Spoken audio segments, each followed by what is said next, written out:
Vincent Meillard, je suis actuellement maire de Saillant, même si dans notre fonctionnement ce n'est pas important, qu'on a voulu démystifier ce rôle de maire en étant en binôme d'élus. Et donc je suis en binôme d'élus avec la première adjointe Annie Morin. Alors bon, je m'appelle Annie Morin, j'ai actuellement 72 ans, je suis une retraitée de l'enseignement. J'habite à Saillant depuis très longtemps parce que je suis originaire du village. Alors je suis première adjointe dans la municipalité participative de Saillant. C'est vrai que la petite étincelle, ça a été, je pense, la décision de l'ancienne mandature d'autoriser éventuellement la construction d'une supérette à l'extérieur du village. Et quand ça a fait le tour de la population, il y a eu vraiment voilà, une interrogation de tous les habitants et une volonté de ne pas de s'opposer à cette supérette qui devait se construire à l'extérieur. Saillant est un village où il y a quand même beaucoup de personnes âgées. Cette supérette était vraiment éloignée du village et l'ensemble du village souhaitait que le cœur du village reste vraiment un cœur vivant comme ça s'est passé depuis de nombreuses années. Ça a déjà mobilisé un collectif d'habitants qui s'est créé, qui s'appelait Pays de Saillant Vivant, et ça a mobilisé beaucoup de personnes. Et donc il y a eu de nombreuses manifestations, de rencontres, d'échanges. Et donc le projet n'a pas pu se faire. Donc du coup ça a permis à diverses personnes de se rencontrer, que ce soit des nouveaux habitants, des anciens habitants. Et ça a été une façon de se rencontrer, comme je l'ai dit, mais aussi de se connaître et d'échanger. Et ça fait cohésion quoi, dans le village, ça fait une cohésion. Et du coup, les élections arrivant peu de temps après, eh bien, je pense que ça a aussi posé question à beaucoup de personnes qui se sont dit, bon ben, il faut, au lieu de se faire imposer des projets, il faut vraiment qu'on arrive à pouvoir être au courant de ce genre de projet et pouvoir donner notre avis. Et petit à petit est venue la prise de conscience du rôle que pouvait jouer un citoyen quoi, au niveau du conseil municipal, et qu'on n'était pas là pour voter tous les 6 ans, mais qu'il fallait qu'on puisse être au courant des décisions et qu'on puisse jouer un rôle dans ces prises de décision. Le fait d'avoir eu cette expérience, quelques habitants dont je faisais partie se sont dit, bon ben il faut essayer de trouver une nouvelle forme, hein, et c'est vrai que petit à petit a vu le jour la volonté de créer, de faire autrement quoi. De réunion en réunion, eh bien voilà, le projet s'est affiné, le projet, voilà, l'envie de cette liste participative et collégiale, ben, ça a pris corps très rapidement quoi. Les quelques-uns qui étaient au départ, à la première réunion publique, ben, on s'est dit, mais de toute façon, le programme va se faire avec tout le monde, là, voir que veulent les habitants, l'avis de Saillant c'est ça, comment l'améliorer, qu'est-ce qui manque, qu'est-ce qui va bien, qu'est-ce qui ne va pas.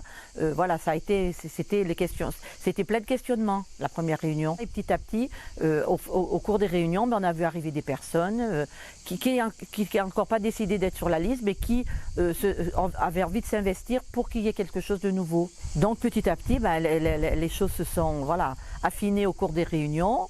Et puis on a vu une liste, on a vu sur chaque fois des personnes se rajouter, puis après bah oui, qui c'est qui partirait, et puis finalement il y avait 21 personnes qui se sont inscrites, sachant qu'il fallait 15 personnes. Petit à petit, après, on a vu les personnes qui étaient un peu plus disponibles, voilà, qui pouvaient jouer un rôle un peu plus important. Et petit à petit, quand on est arrivé au bout de quelques mois, à se dire il nous faut une tête de liste, quoi. Vincent Béillard n'était même pas là le jour où on s'est posé la réunion sur laquelle on s'est dit maintenant il faut la tête de liste. Moi j'ai été sollicitée, mais je ne voulais pas. Vu déjà un peu mon âge, et puis moi je fonctionne beaucoup à l'affect, et je suis originaire du village, je connais bien les gens, et je voulais aussi me protéger. Donc du coup j'ai dit moi je veux bien être en binôme avec le maire désigné, mais je ne veux pas être tête de liste. Donc voilà, on a pensé à Vincent. On a envoyé un SMS à Vincent Béillard qui était au boulot en lui disant est-ce que tu voudrais bien mener cette équipe, et il nous a répondu je veux bien être votre chef d'orchestre. Voilà, donc c'est parti comme ça, quoi.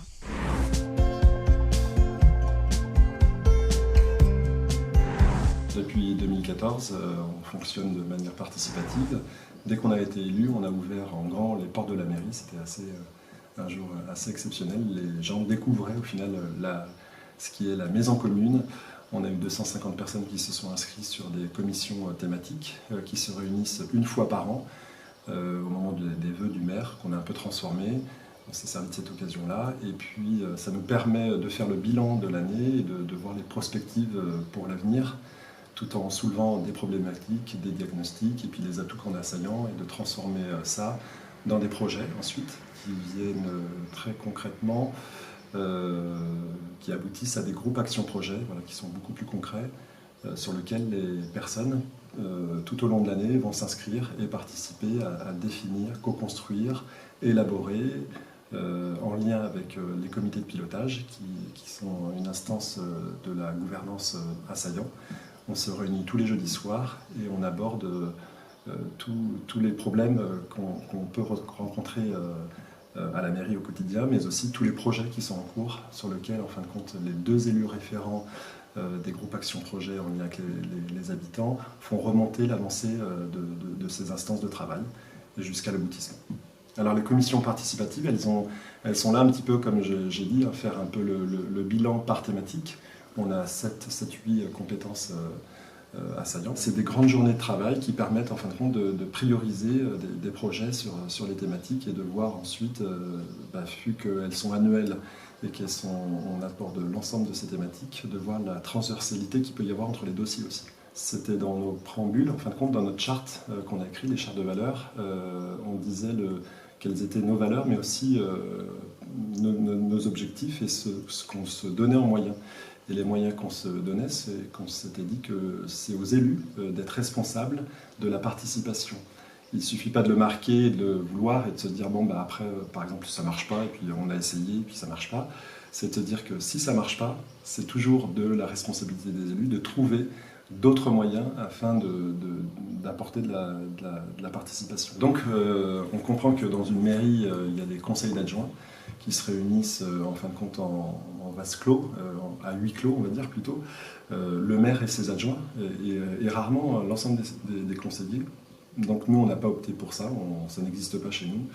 On a opté pour en fin de compte un comité de pilotage qui se réunit quasiment tous les jeudis soirs. Ce comité de pilotage il est public, il y a l'ensemble des élus qui touchent aussi une indemnité, ça permet à chaque élu d'être valorisé, en tout cas tous les élus qui travaillent, qui souhaitent travailler, qu'ils soient de l'opposition ou pas d'ailleurs. Dès qu'un élu s'investit, il touche à minima une indemnité. Donc actuellement on a pour l'instant 15 élus qui s'investissent, donc 15 élus qui ont une indemnité, dont les 2 de l'opposition cette fois-ci maintenant puisque ça a évolué. Et donc c'est ouvert et le public est là. L'ordre du jour est publié sur le site internet de la mairie le lundi. Il est élaboré par le binôme maire premier adjoint en fonction des remontées des binômes d'élus qui ont une tâche un peu dédiée, partagée sur internet, et des calendriers. C'est un outil qu'on a qui nous permet en fin de compte de faire... les élus font remonter un petit peu les projets sur lesquels ils travaillent et sur lesquels ils souhaitent un petit peu donner des informations, avoir un lien. On est toujours aussi en lien avec la secrétaire générale qui nous permet aussi de faire remonter des dossiers techniques, des projets qui nous viennent souvent de l'État, des obligations d'État, et d'en faire part publiquement le jeudi soir. Donc c'est un moment de débat un peu assez classique, voilà, table ronde, on essaye de partager, de s'écouter, de débattre, d'échanger. Si on a des décisions, des fois il y a de l'information, on précise, hein, c'est de l'information, c'est du débat, et puis parfois on a des décisions à prendre. Donc au niveau des décisions, on essaye d'aller sur le consensus, en reformulant à la fin, en fin de compte des débats, de savoir si on est OK là-dessus. Et puis si on sent que ça ne va pas, on peut en tout cas essayer de refaire un petit débat pour lever les oppositions, pour éclaircir de nouveau des points. Et ça nous arrive parfois effectivement aussi d'aller au vote, hein, pour avancer sur les dossiers. Et parfois quand le vote est un petit peu à 50-50, on fait participer le public qui est autour de nous, afin de partager. Et parfois on remet ce débat, en fin de compte, on sent que c'est pas encore mûr, et on décale tout simplement la décision. Dans la gouvernance, quelque chose qui est indéniable, c'est le fait de travailler en binôme d'élus, même si c'est parfois compliqué et pas évident. Le binôme d'élus fait que ça évite la prise de pouvoir et en fin de compte de travailler seul, de recevoir les gens en binôme d'élus, les partenaires en binôme d'élus. Voilà, c'est un minimum le binôme d'élus. Des fois, on est plusieurs binômes d'élus, mais ça reste toujours intéressant. Il y a toujours un lien voilà, on n'est pas seul en tant qu'élu. On travaille toujours un minima en binôme. Et justement, ce comité de pilotage public, pour moi, alors qu'il reste un peu amélioré dans la manière d'intervenir, parce qu'on est nombreux en fin de compte, hein, si l'ensemble des élus est là avec le public, sans oublier bien sûr la communication qui est un temps énorme de préparation des articles, des informations qu'on donne sur le site, les 5 lettres d'information municipales qu'on distribue à l'ensemble des habitants de Saillant. Ça c'est du boulot, mais c'est vraiment très important, c'est la base.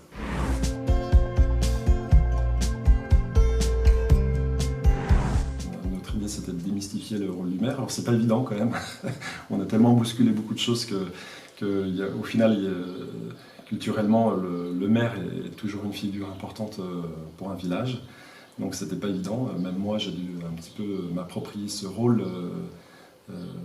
rôle-là, qui était attendu d'une partie de la population, alors que c'était pas notre idée.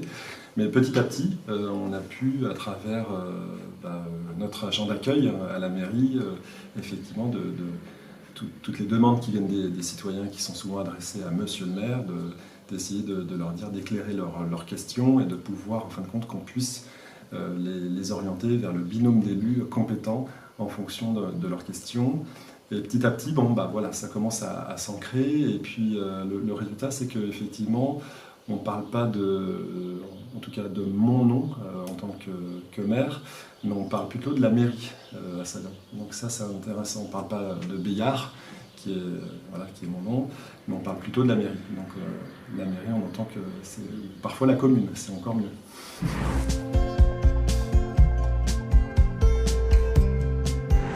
Alors ça marche, oui,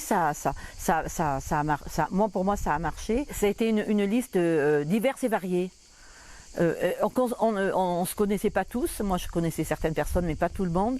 Et il s'est avéré qu'il y a eu une complémentarité de cette liste incroyable, quoi. Moi j'en suis encore ébahie au bout de 6 ans, parce qu'on a trouvé dans chacun des élus tout à fait chacun des élus s'est retrouvé dans une place qui lui convient parfaitement sur les compétences.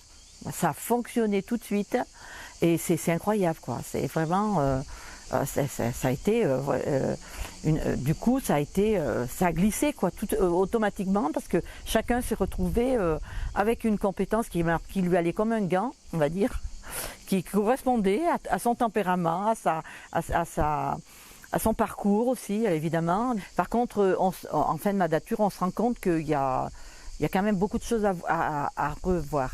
On est parti, si vous voulez, avec de l'utopie, et il en fallait. Mais l'utopie n'est pas suffisante, il y a aussi de la rigueur. Parce qu'il y a la rigueur par rapport aux administrations qui nous entourent, par rapport aux dossiers. On est quand même dans un système qui voilà, avec toute cette hiérarchie administrative, et on est bien obligé de s'y coller. On était quand même tous des élus qui n'avions jamais été élus, et on s'est mis vraiment dans les dossiers tous, parce que voilà, on sentait une volonté de vouloir y être dans les dossiers. Ça intéressait tout le monde s'y est mis. Et puis, mais après, voilà, il s'agit On n'a pas besoin de s'appeler Monsieur 2 ou Madame 2. Si on remplit bien son dossier, si on fait son travail d'élu, même si on est des élus nouveaux, eh ben ça marche, quoi, parce qu'on a eu des subventions, on a avancé avec les administrations. Pour moi, les plus gros obstacles, ça a été de voir que on n'a pas réussi à amener dans nos réunions, on a amené un peu toujours les mêmes personnes, on a eu du mal à amener d'autres personnes, quoi. Et on a senti en fait de mandature qu'on avait perdu des habitants. Ça, il faut être clair avec ça. On en a perdu qui venaient. Alors, déception, je ne sais pas. Après, il y a eu lassitude de trop de réunions. Voilà, c'est pas évident. Hein. Et c'est un peu, des fois, un peu inquiétant de voir qu'on a donné cette possibilité, que certains n'ont pas saisi ça. C'est dommage. Quand on voit le contexte actuel, on se dit, mais nous, on a donné cette possibilité, puis on sent qu'il y a des gens, ils ont envie d'une démocratie classique, quoi.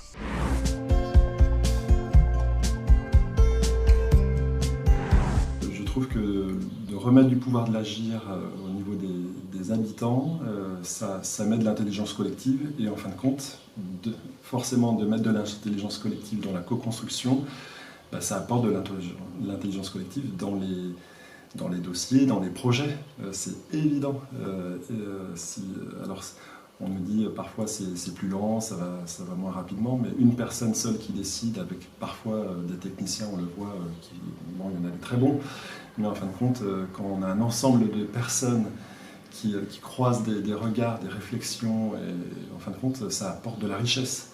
Donc pour moi, ça apporte du qualitatif, c'est indéniable, ça apporte une vision plus ou moins à long terme aussi, parce que souvent on pourrait avoir un angle de vision un peu étriqué, on sera là-dessus, ensuite on se dira mince, on aurait dû faire comme ça si on avait plus pris le temps, ou en tout cas ouvert les angles. Donc ça, pour moi, ça enrichit, c'est très enrichissant.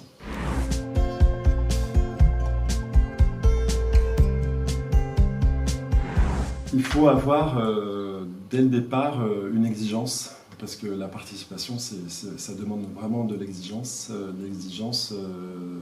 de la discipline et de la rigueur. Voilà. C'est vraiment pour moi les fondamentaux, puisque ça va demander beaucoup d'énergie, et ça demande, si on redonne le pouvoir d'agir des habitants, il faut que les gens le sentent, et il ne faut pas que ce soit un faux semblant. Donc il faut penser à tout, il faut pouvoir organiser l'ensemble de la participation et anticiper. Ça va de la réunion de préparation à la réservation de la salle, au pot convivial à la fin qui est important, au fil conducteur de la réunion, qui permet de l'organiser, de la calibrer et d'amener une dynamique dans la réunion afin d'avoir une production à la fin, de former des animateurs, de publier, de rassembler l'ensemble des comptes rendus, de faire une feuille d'émargement, d'envoyer ce compte rendu afin que les participants le valident, afin que ce soit publié intégralement ensuite publiquement. Donc ça représente du travail, donc il faut vraiment mettre les choses à plat, tant dans la manière de s'organiser qu'au niveau des méthodes, afin de pouvoir avoir la légitimité ensuite de se dire ok, c'est de la vraie participation et c'est pas simplement quelque chose à la mode qu'on lance en disant on aimerait bien faire ça, et puis au final on s'aperçoit que ça peut être c'est un engagement fort, et que si dès le départ on le maîtrise pas ou on le sent pas, en fin de compte on peut très vite partir dans une désillusion, abandonner et en fin de compte trahir cette participation qu'on voulait. Il y a toujours cet équilibre à avoir, comme je le disais, dans l'exigence, je dirais, dans l'organisation, pour que les gens voient qu'en fin de compte c'est du sérieux, je dirais, dans la production, la manière de faire, d'entourer ce moment-là. Mais il faut surtout, après, effectivement, une fois que ça c'est mis en place, avoir cette légèreté et puis ce moment convivial. Nous, on termine toujours par un pot convivial, donc c'est un petit budget pour la commune. Mais en fin de compte, c'est l'après-réunion est autant important que ces 2 heures passées ensemble, puisque ça permet de nouveau de lâcher des choses et ça sème des graines pour l'avenir. Donc ça, c'est très très important de mettre de la convivialité.